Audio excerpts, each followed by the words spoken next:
As you can probably tell, I have kids. I have two young kids. I have a young son. We've been doing trust falls to bond. Luckily, his small bones broke my fall. I go every day and wake my daughter up, and I'll always remember what she says to me. I look right at her and I say, "Hey, princess, it's time to go to school." And she looks right at me and says, "Die in a hole." You know, it just gets me right there. I know what you're thinking. Yes, I'm raising a Boston driver. A lot of young girls, they go through a princess phase. My daughter's going through hers as well. It's just a mafia princess phase. She just put a hit out on me for getting the wrong chicken tenders. I don't know if you guys have heard of a horse girl, but she's definitely a horse girl. But unlike the other horse girls, she doesn't want a horse to ride. She just wants one so she can put his head in her enemies' beds. I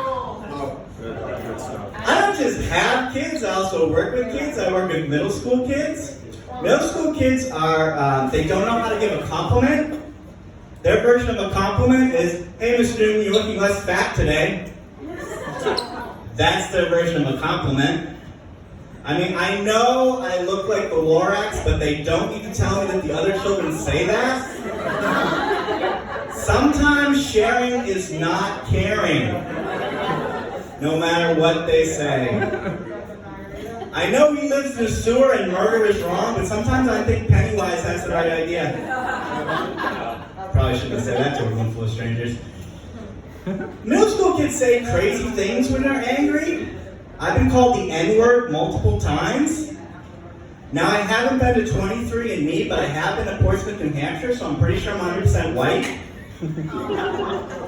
Portsmouth, because no minority has ever said, "Ooh, a puzzle store." White people.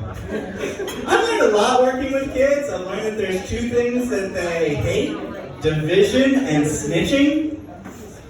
They constantly talk about snitching. The Crips, the Bloods, the Latin Kings, the Jets, and the Sharks. None of them talk about snitching as much as your average middle schooler.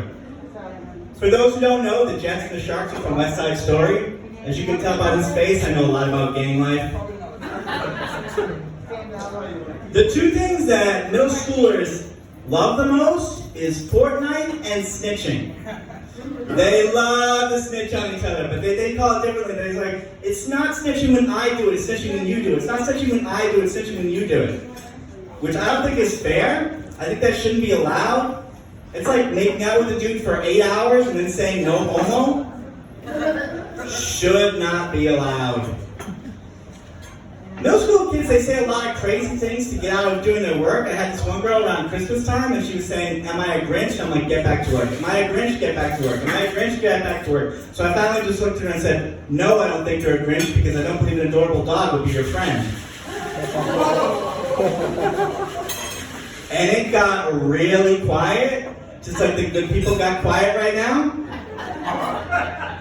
And she looked at me right in the eye and said, "You just roasted me. Do it again, do it again, do it again." And a swarm of children descended upon me. "Roast me, roast me, roast me. Say something about my hair. I don't know my dad."